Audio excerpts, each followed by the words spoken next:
Sup, Antonio? How are you doing?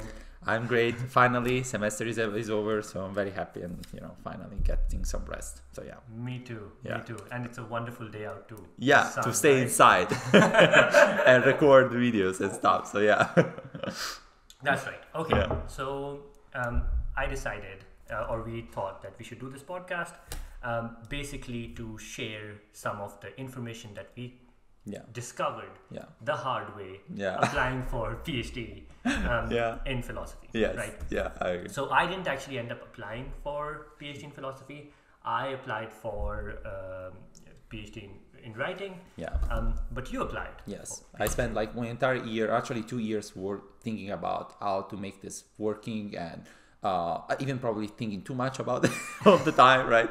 So doing research, deciding what is gonna work. So looking at the people experience, talking with other students applying. So after 1 year, you think to have a lot of thoughts on this topic, and that's also why you think maybe you want to share it with other people before you completely forget what was happening and it is not on your mind anymore. So yeah. That's right. Yeah.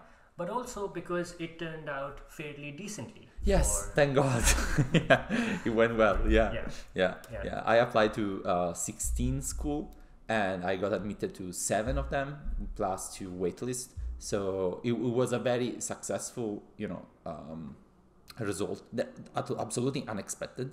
So it was nice to see that after all something worked out in the end. So and also that's also partially why we want to also share thoughts on this, because if it was if it did not work, if it didn't work, we should not have made this podcast or this video for sure. So yeah, it worked well. So yeah.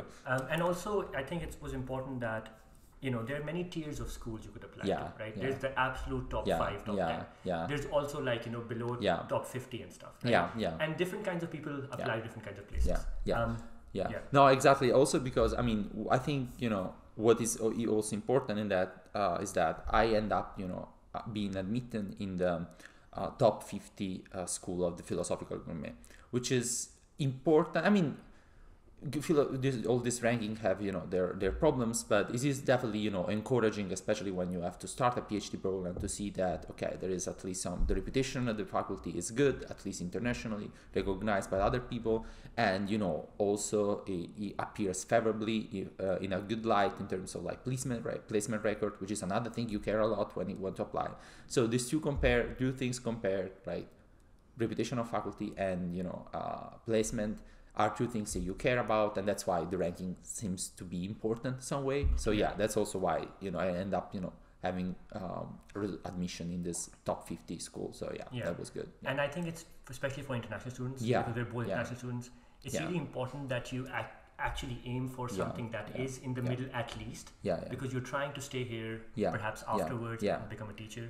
I mean, you may apply to the top 10, 20 schools, but you definitely want to secure my purpose, and we're gonna share some thoughts on this, but the purpose is to maximize your chances to get a PhD in the US in a place that offers you decent funding, offer you a good environment in terms of reputation of the faculty and so on. So definitely you want to get that at best. So yeah, that's the thought. Yeah, that's right. Yeah. I also thought that one thing was, as international students, you have to do basically everything that Americans do, which is a lot, because you're applying for PhD in philosophy, which is already extremely tough, right? But secondly, so you have to do all of that, plus you have to do everything else. True. And so, for example, let's say they decide to apply for 7, 8 places, right? You might want to apply double that, because an American maybe can take a year off, do some job, apply again. You might not have that chance, right? And the other thing was that I thought the reason why this could be useful to people is that I thought you were very comprehensive as an international student to cover all of the areas, right? So you're not just relying on a stellar writing sample. Because maybe an American can afford to do that, right? But an international student, you have to hit all the boxes, hoping something is right. I was really, I really wanted to be sure that I got something, right? So that was trying to do all the research possible, to talk all the people I could talk about with, to read everything I could read on the subject, just because I could not, if this was the last chance I had to get a PhD in the US. So yeah, that's basically why I tried to do a research on everything that could matter when it comes to get a PhD in the US. So yeah. Okay. Last introductory point I wanted to say was a lot of this information is going to be GSU specific, right? So when you hear about the writing sample, we start throwing off deadlines. You'll be but I think that there will be lots of information here also, which will be useful to you if you're applying for a PhD in philosophy generally. So I think some things are given the constraint of Georgia State University, but they can easily be tailored for your university, what I say. So this is gonna be good for probably almost anybody, or maybe more for people who have a terminal master degree than people applying for an undergrad. But I think also for them it can be something useful. For example, that you are choosing a writing sample, right? Or like something topic to write on. How you're going to pull from different sources, you read different journals to come up with a topic that you might give you a better chance. Things like that. Anyways, having said that, let's get into the beginning. Or first, do you want to tell them so we wanted to start. We want to share some thoughts. Some things I'm more confident about than others. So we're gonna cover the topic on writing sample, which is the core things of the application. Timeline on to get the things that you do in time, where to apply, a recommendation letter, statement of purpose, conference and publication, and some final thoughts for the national students. I really want to underline that the things I'm most confident about are about writing sample and where to apply and timeline. I think that you can find a lot of information on writing sample and statement of purpose. For sure, what I would like to share the most is like where to apply, how to decide where to go, and how to do things in a timely manner. Those are some of the things I'm most confident about. But this is going to be the topic of the talk. So yeah. Okay, great. Writing sample. Writing sample, right? So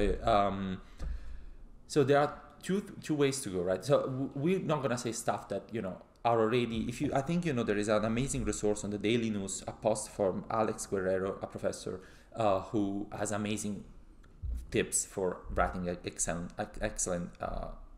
writing sample. But two things I think were interesting where you can go for two options, right? You either choose to write a writing sample out of your term paper that you wrote from one class, or you write a paper from scratch, right? The second one is not really recommended particularly because, if you write one paper for one class, you got an A, an A+, you're excited about it, you're interested in, you probably should go for that, right?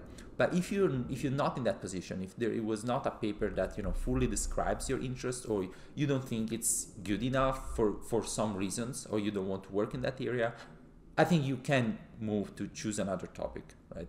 So for that reason, that's what I did basically. I decided to write a different on a different topic, and in that case, it's really important to I guess two things.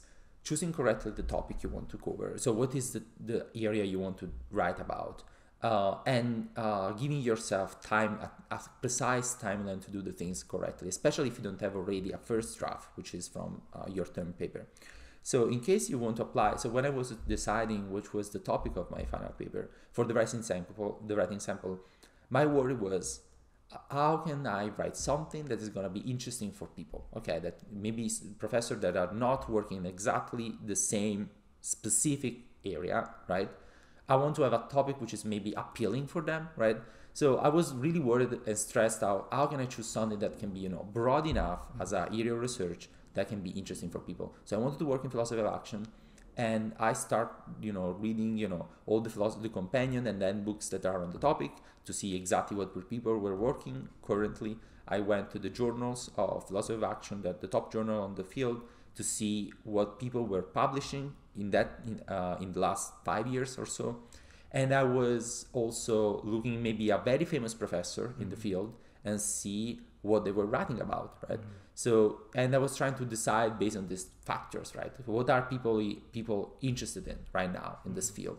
And so not something too narrow. That was at least the aim. So once I finally got, a topic that I was thinking was working, I then decided to, develop, a sub-proposal and then try to follow the timeline that GSU gives you.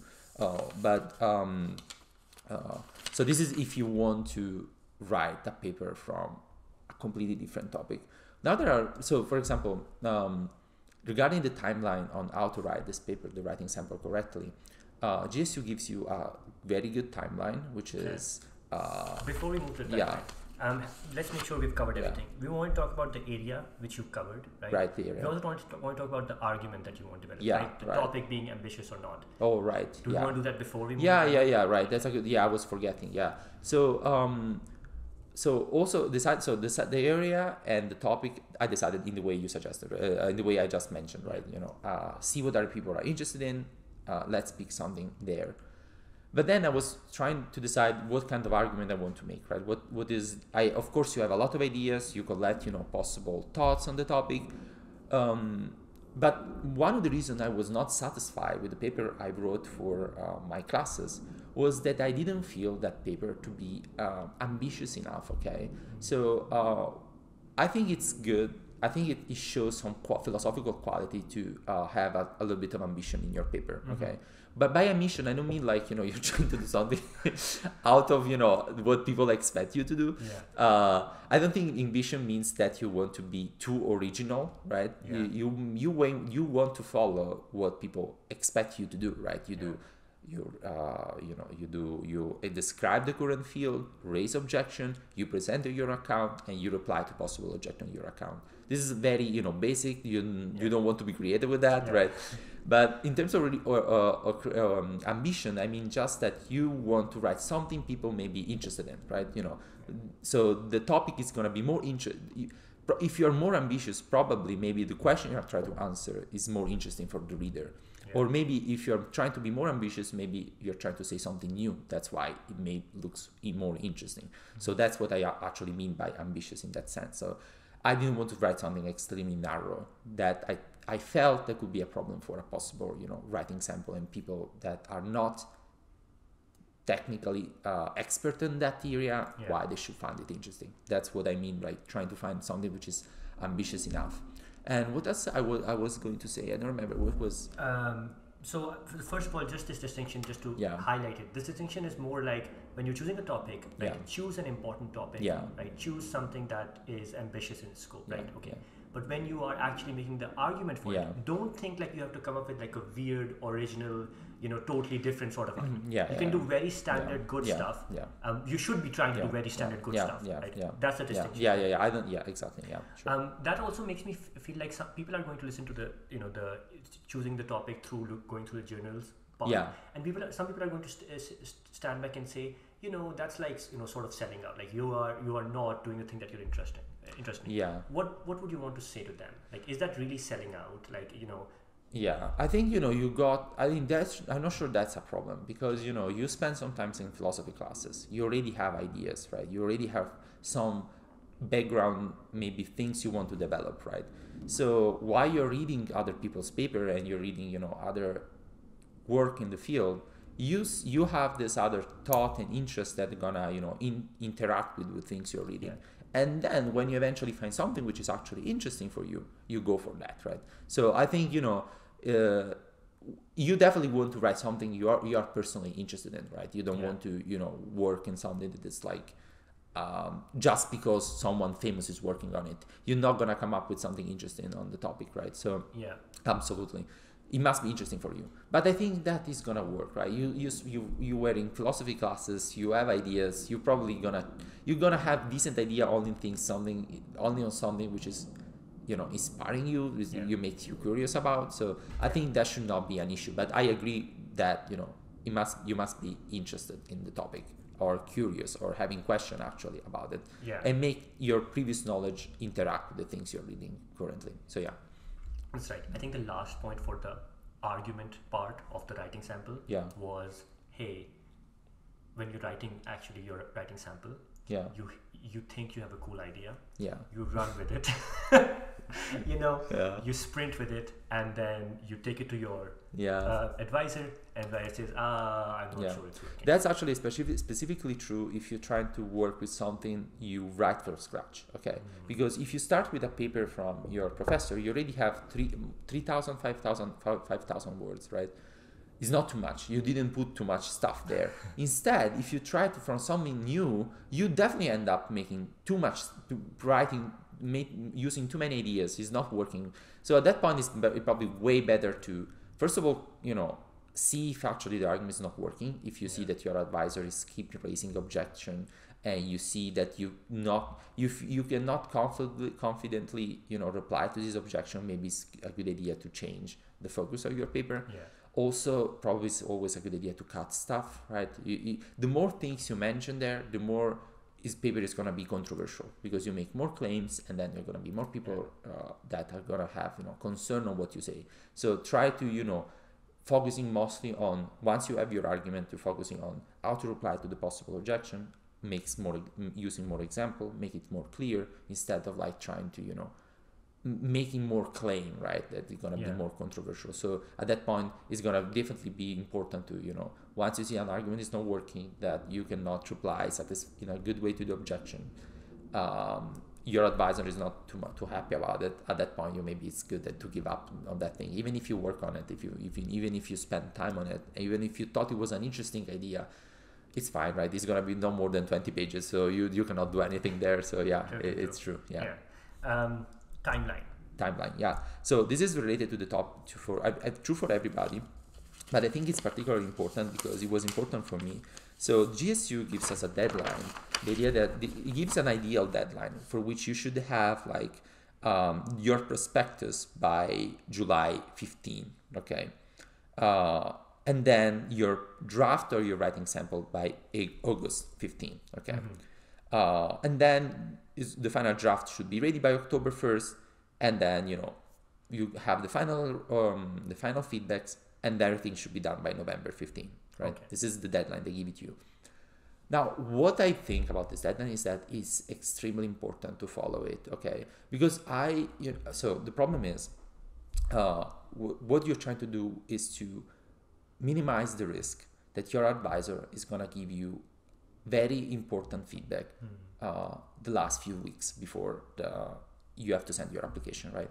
So I was working with my, on my paper in advance, right? I had my draft early July. I had my prospectus in early July. I had my first draft at the beginning of August.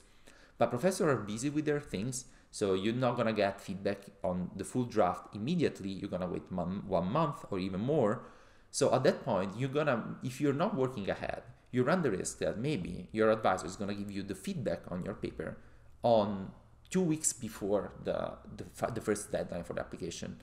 And they're going to tell you, look, if you don't change the things in this way, you cannot use this paper for applying out. And this is like something like it kills you, because, you spend like 5-6 months on something, you read so much about it, you revise it, you make example, you really invested so much on this paper, and maybe someone tells you you have to use another paper for your application. That's something you don't want to do, right? Just psychologically. I mean, it may happen, and it's fine if it happens, right? It's all right, right?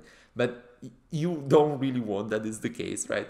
And also, it's gonna be very stressful because you have classes going on. You're gonna be, you're even teaching maybe. So, I think working ahead on that schedule is gonna be very important. I got very important feedback, very strong revisions to make the last 2 weeks before the first deadline, and only because I was way ahead with the kind of deadline that I gave to myself, I was able to implement these changes. Otherwise, I should have used another paper for the first application, which was not reflecting my research interest, was not matching my statement of purpose, and was not something I wrote for one class once. I mean, compared to something I invested so much time. So that's why I think it's extremely important to follow this deadline.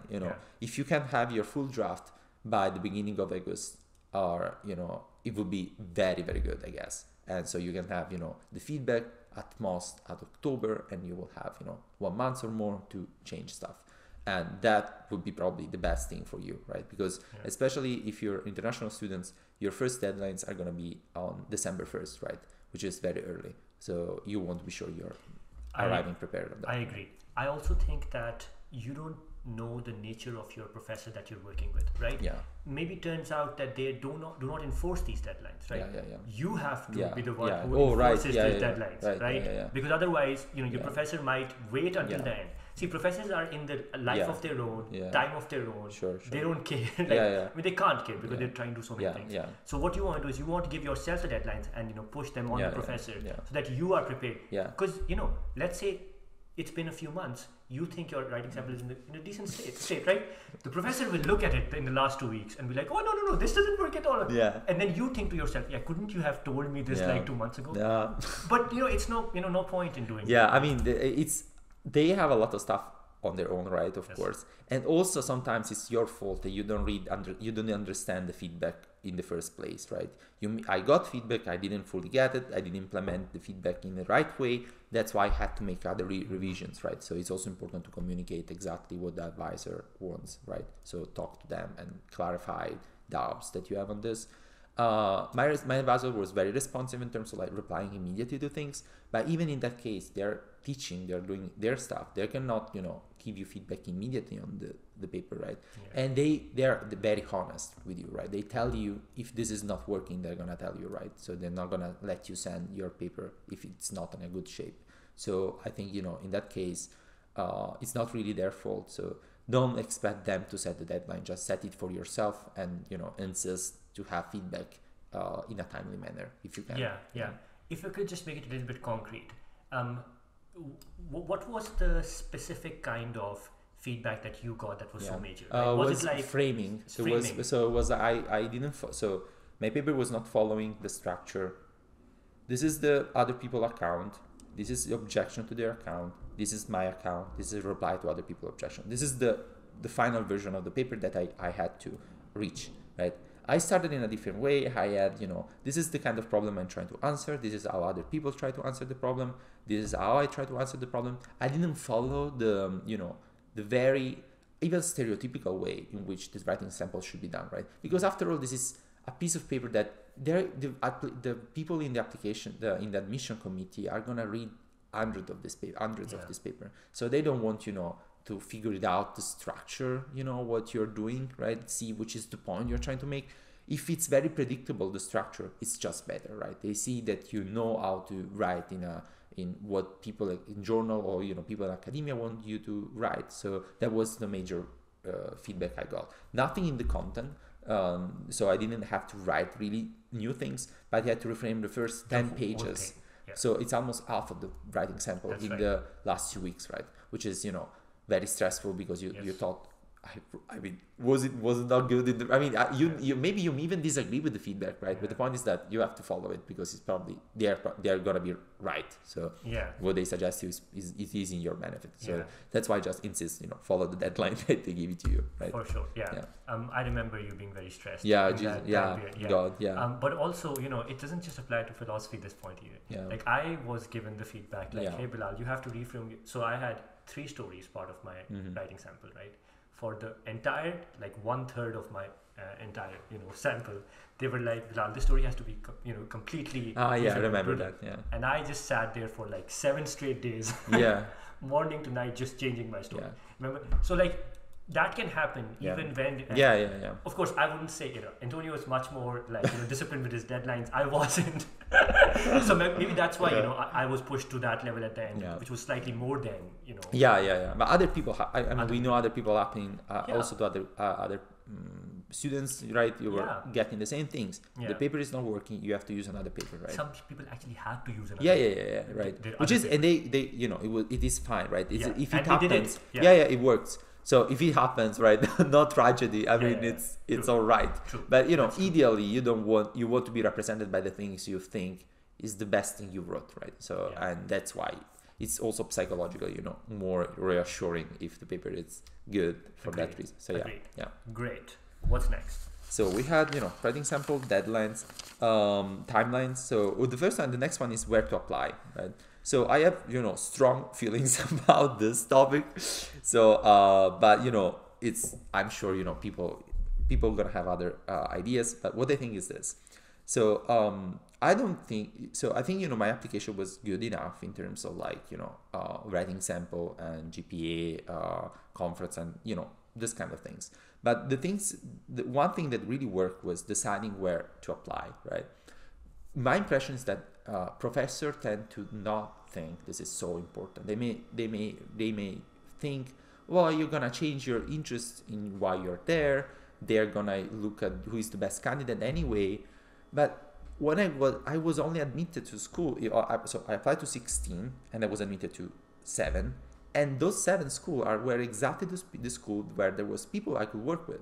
The school where there was almost nobody, they didn't admit me. So I at the end of the day, I saw that the fit with the program was very important. So what did I do for deciding where to apply? First of all, apply to a lot of schools. I think it's, you know, 16 to 20, 15 to 20 is a good range for applying. So also I took the GSU has a record of where all the people went, right? So I made a list of where the past people at GSU were admitted, right?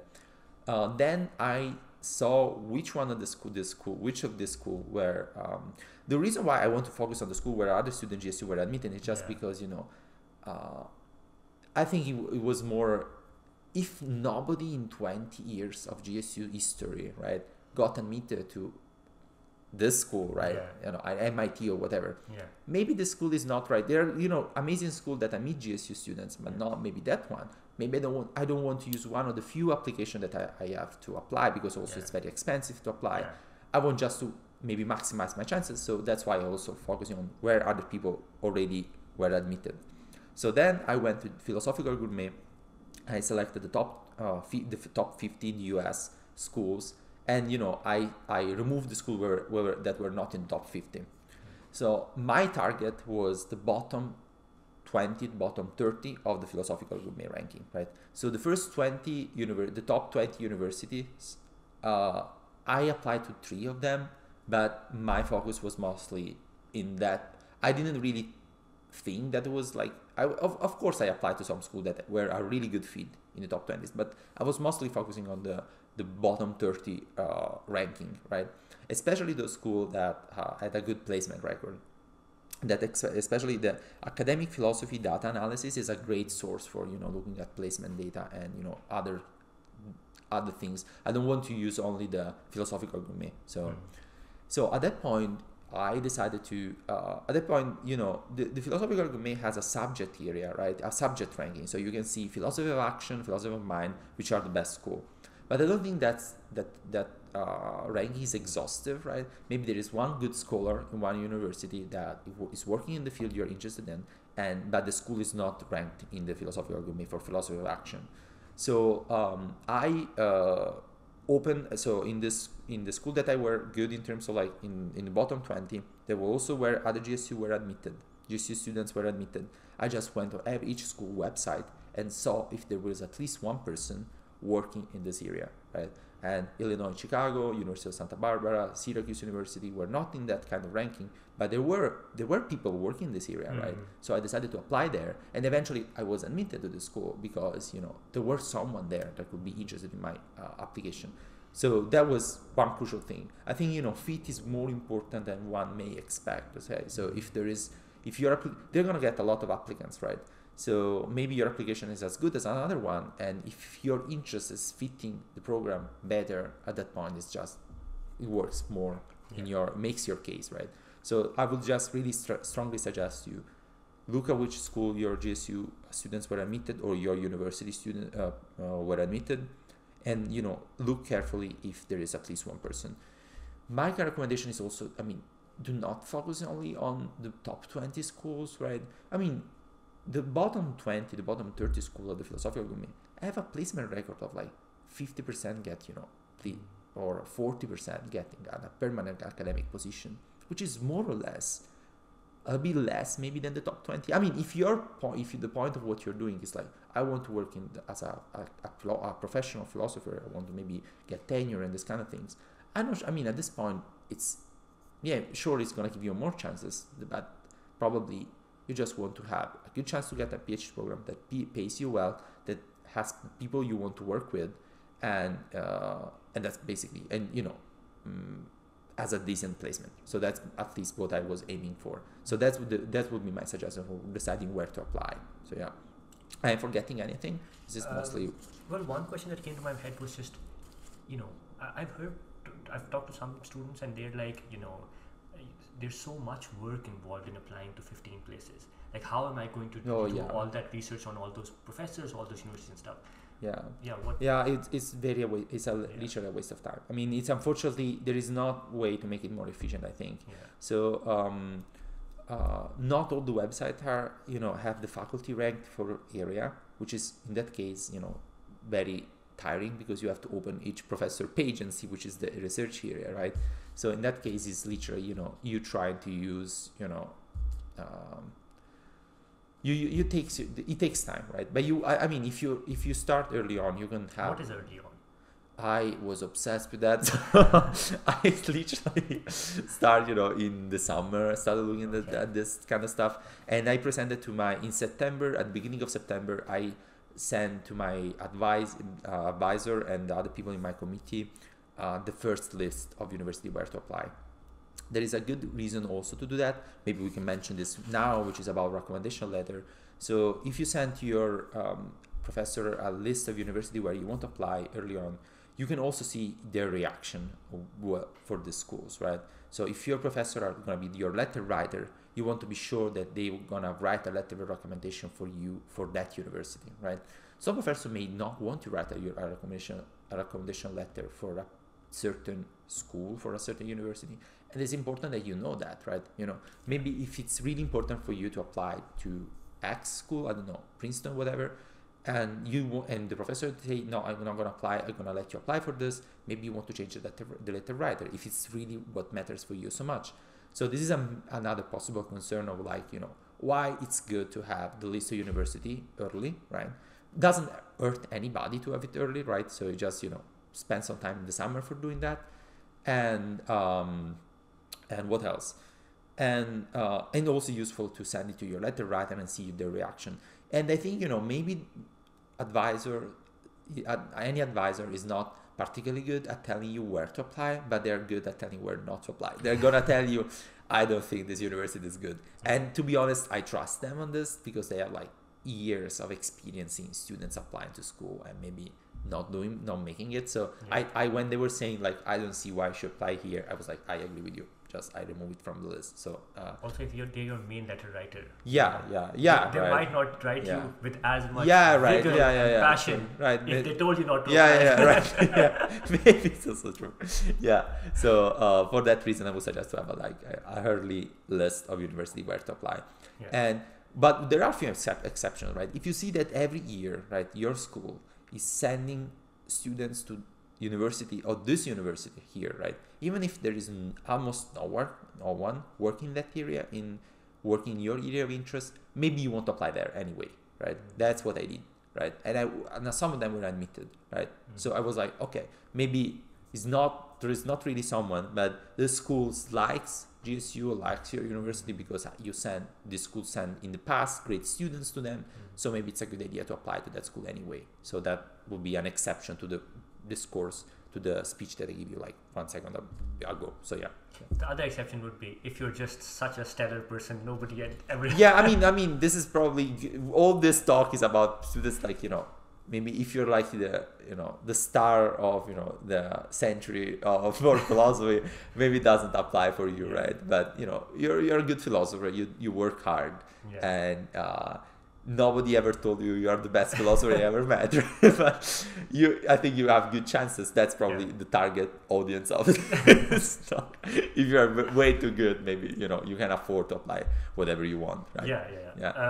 Do you? If you are. A couple of things that I think we missed out on the way to apply thing. One was the money. Oh yeah, well, it's very expensive. But I got students that they were able to get, if they're offering, partial waiver for application, you should apply for that. I didn't, but other students did, and almost always got accepted. So I spent more than 1,000. I don't know how much I spent. It was an insane amount of money, right? Yes. But it was, it's the only time you're gonna do it. So probably apply for waiver if you can. and also it's going to be an investment for the next 5 years. So but unfortunately it's very expensive, to be honest. Like some universities, there's nothing you can really do too much about it. If a couple of things I wanted to say was, I got one waiver, right? I should have gotten more, but I didn't know, so I just got one because I didn't even apply to many waivers. A couple of places rejected me, so that's cool. One thing was, it's okay to apply for a waiver late too, right? So I applied in the last week for something and got one, right? So it's better if you do it early, but it still can happen if it's late. And the second thing was, I didn't realize how expensive applying was going to be. It threw off my budget so much. I lived in abject poverty for the next 3 to 4 months. But we can say usually it's about $80 usually. But for example, university in California are way more expensive. I talk about international students. International student pays higher, application fees, right? For example, almost a university in California where I applied were 150, which is very expensive, right? So that was also a reason why I didn't apply to many places in California. But so usually it's gonna be in a range between $80 to $150 usually. So that's gonna be the range. Even in some school was even more than that. I think in Canada was even more expensive. So True. But you need to keep in mind that it's going to be expensive. And you need to keep in mind that you have to live for the next few months when GSU is going to give you, I mean, it's money, but it's tight. And secondly, tax season is coming up. So you might get a huge tax bill after that, and you might have to figure out so, just keep the things in mind. I mean, just to know that, because I didn't think about the tax bill. And I didn't think about how they will. So before you schedule your winter holidays, be sure you budget correctly. Right? Back to your home country. Exactly. Yes. Exactly. But talking about money, maybe we can also talk about another topic, which is conference and publication, right? Because conferences, applying for conferences is also expensive, and going to conferences, it's extremely expensive. I had no idea it was gonna be so expensive to go in a conference. It's almost for sure it's going to be no less than 500, right? And for conferences, for example, went to California, we're above 1,000, right? And you'll not always get funding for this conferences. So it's good to keep in mind that it's going to be mostly on you, this money. So, this is important. But talking on, conference and publication. So I was told that, it would be good to have at least 2 conferences, international conferences, when you apply for PhD, right? So I'm not sure if there is a number, honestly, but I think 2 conferences was good. So I applied. So I got into 4 conferences before applying out. To get those 4 conferences, I applied to 20 conferences. So any call for papers or call for abstract that I saw, or that was suggested by GSU, or I found somewhere else, I always applied. I always sent my paper, and eventually was admitted on to 4, and I was able to go only to 3 of them because one was this too expensive at that point. I could not make it. So I think it's important to apply as many conferences as you can to boost your curriculum when you apply for, and your statement of purpose when you apply, and also because if you don't apply to a lot of conferences, I think you must be very lucky, right? You apply to only one and you got admitted to that one, and that's end of the story, right? But maybe if it's not the case, it's just counting on the number is a good idea, right? Also because the same paper is going to be rejected by 3 places and going to accepted by another one for some reason, because it fits more with the program and the conference, so it makes sense to apply. And also I think it's always a good idea to apply to APA conferences, because they're gonna give funding for graduate students, so you're gonna get some money. So I was rejected to the Central and Eastern APA, but was accepted to the Pacific one, and it was okay, fine. So one of the 3, but you still need to apply to all of them. So that would be a suggestion to try to apply as much as you can. Publication, I think it's too random to predict, right? It's just you may be lucky. I got one before applying out. But it was, I think it's not expected, and it's not. I don't even conference. I think it's too decisive in this, process. It's just maybe a good thing to have it, right?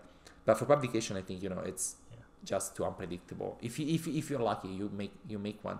But at the end of the day, it's gonna be the writing sample is way more important than all this stuff. So yeah. Well, I think that conferences are quite important, right?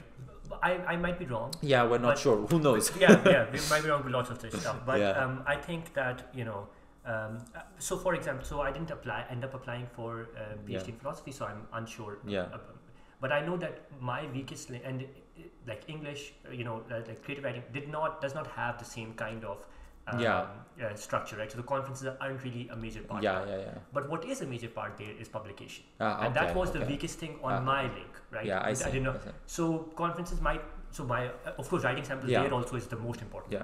But publication is also very important there, right? And I realized this later on, right? So conferences, I think you should be applying every day. I mean, why not, right? You apply. It's free, right? Applying is free. I'm not sure it's always sometimes, but it's not expensive. It's affordable to apply. Just applying, right? I think applying is almost always free. I think it is. Maybe sometimes to apply, maybe you have to be registered to the. I don't remember exactly, but it can be free. Most of the time, it's free. But I think you should apply anyway. You got a lot of paper where you were working at GSU, or you have your term paper. You just send them out, even if you're not confident about it. If you don't think these are great paper, you just send them. Who cares, right? And maybe you're gonna be lucky, right? And you're gonna be admitted, and it's not gonna hurt your application, right? And it's gonna show you that you are someone who's like working in the field, that the things you write are gonna be accepted here and there. So I think it's good. Eventually, once again, I think the writing sample is way more important than all these other things, but it can give you maybe an extra thing compared to another good candidate, right? Shows you that in the last year you're not just good at doing classes and getting grades, you also are able to be a professional philosopher in the sense of going to conferences. True. One thing I want to say about the conferences is people often think my topic, the topic I wrote about, it's totally irrelevant to the conference. What do I do? I think that you can, first of all, you can reframe your whatever topic you've written to a significant degree so that it makes sense to them. I know that. So I only got accepted for one conference. I wasn't accepted, but at least my paper was put on the reserve list of the Ignition Society, Europe or whatever. So.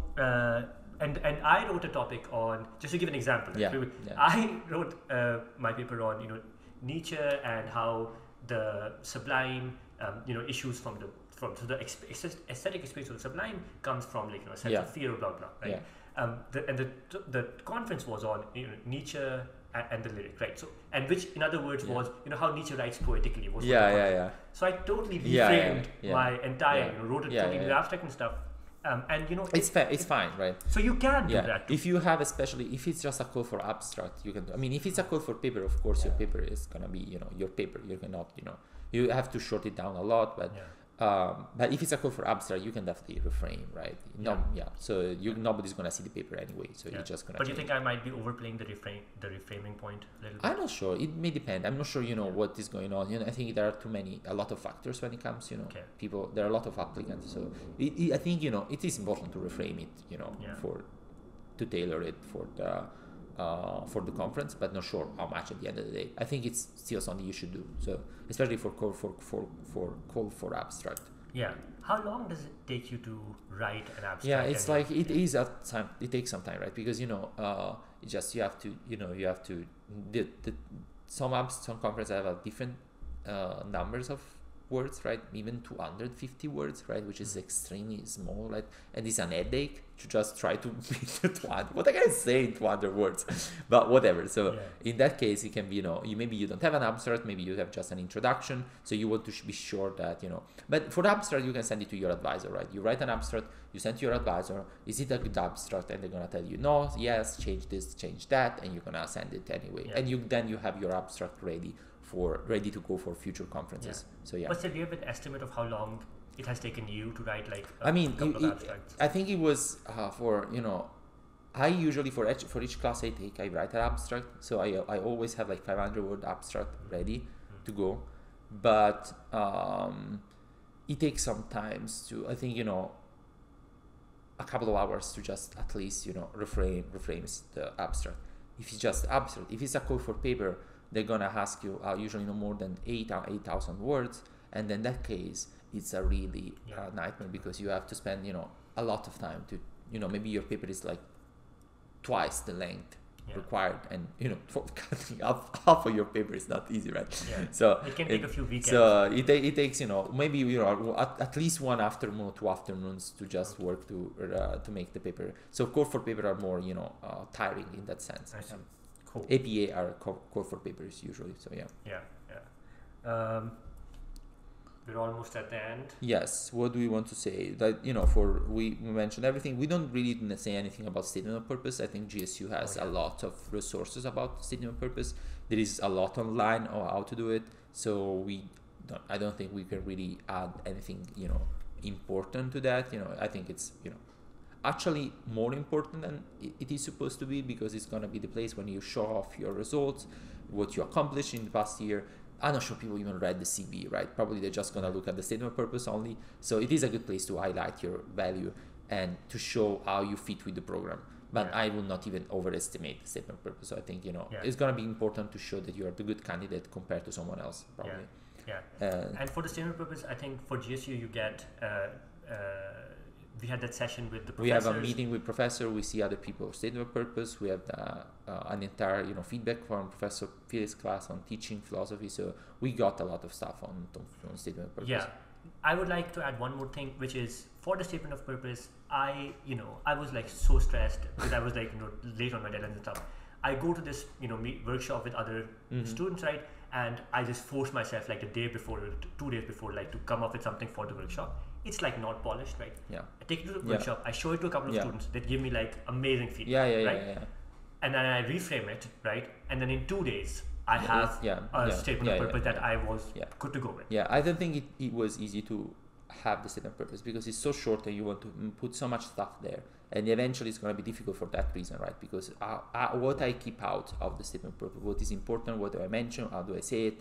So it is not easy to write one. So it takes time. It took me a lot of time to write it. But I'm not sure, right? It's important, right?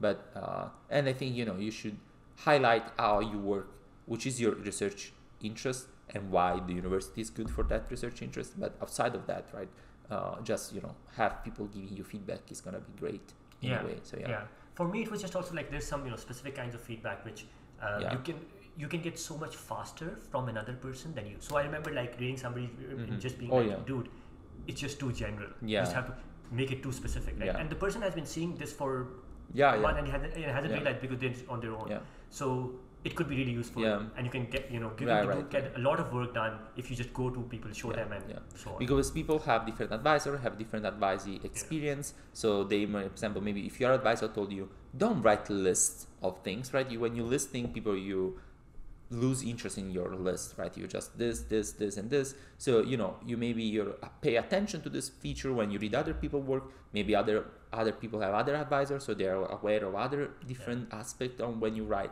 So, and there's also true for the writing sample. Maybe ambition is important, but the most important thing is clarity and good structure and a lot of examples. So conceptual clarity and a very clear argument. That's, I think, way more important than anything else. So and also true for the statement of purpose. Absolutely right. We don't know much. We're just giving information that we think might be useful. And about the last thing about for international students specifically was that so deadlines are earlier. First of all, right? So it's gonna be December 1st. It's gonna be the first deadlines for some schools, so it's gonna be important. Another thing was important was that if you had your undergrad in the US, then you may not need to have to take the TOEFL or IELTS or whatever English proficiency test you have to take. But for example, I didn't have that, and some school, despite I spent 2 years in the US, right, teaching in the US, I took the TOEFL before being admitted to the school. They didn't accept it as a proof of proficiency. So I didn't. My TOEFL just expired before applying out. So I lost 2 schools because they didn't let me even take my application was considered incomplete. They just told me, it was very clear they could make an exception. So in that case, if it's a school which is you really want to apply to, just be sure that you take the TOEFL at that point, right? It can be important. So, and I also took the GRE for only one school actually, but I will not stress too much. I mean, don't do too poorly. But I didn't get any particularly high score, and it was fine too. So I think if it's just a requirement for the application, just do it. But spend 3-4 weekends studying for the GRE, and that's gonna be it. So that I would not say this is a major point of your application. That's my impression. How long for the TOEFL? For the TOEFL, I mean, for us, it's gonna be. I mean, if you study in the US, it's gonna be alright.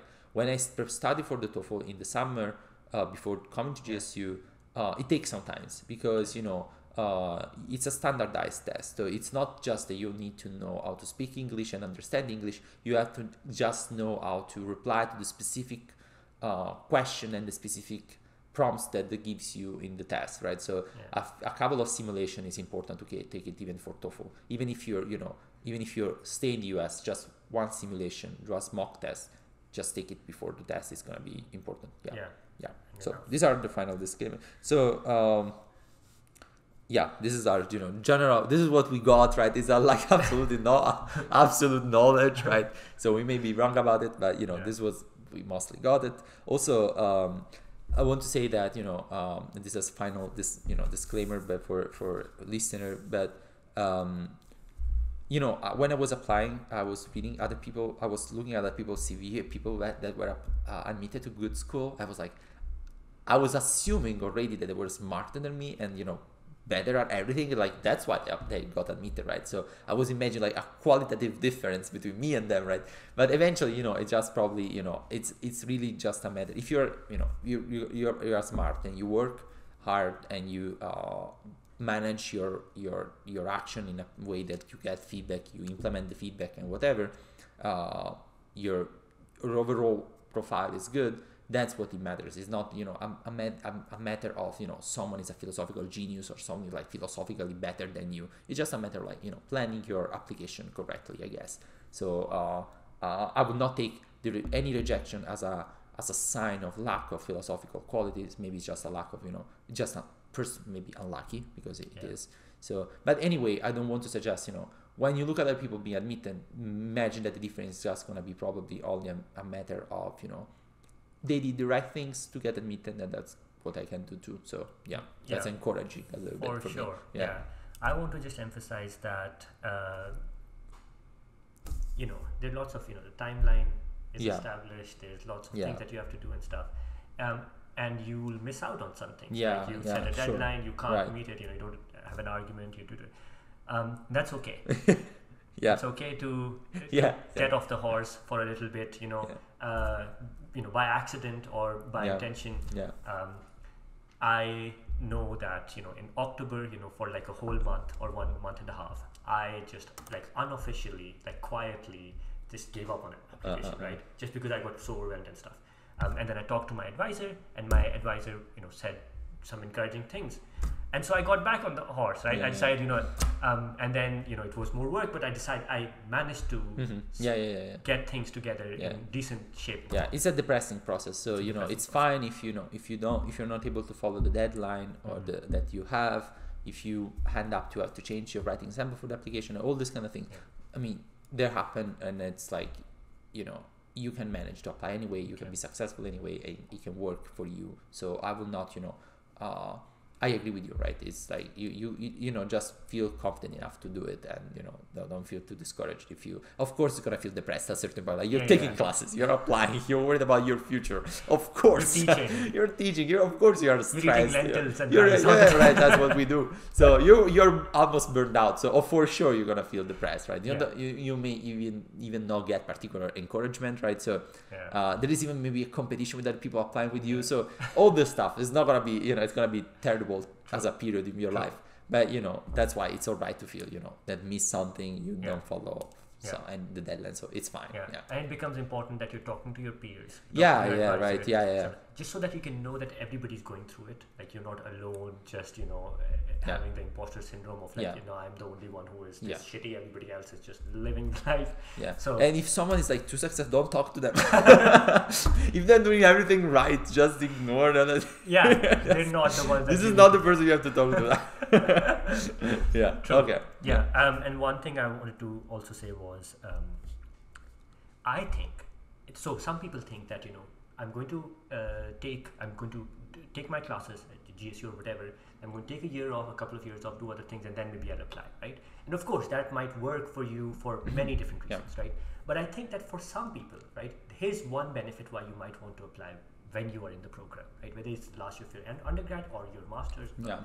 The reason being, it's like everybody's doing the same thing. The whole college is doing the same thing. You have other people who are doing the same thing. You have your advisors and other recommendation letter teachers who are invested in you. You are the only person that they're teaching this year. They're invested in trying to get you to succeed, right? Yeah. And I feel like there is something to be said for the momentum is there. The iron is hot. Strike it while it's hot. Get it done.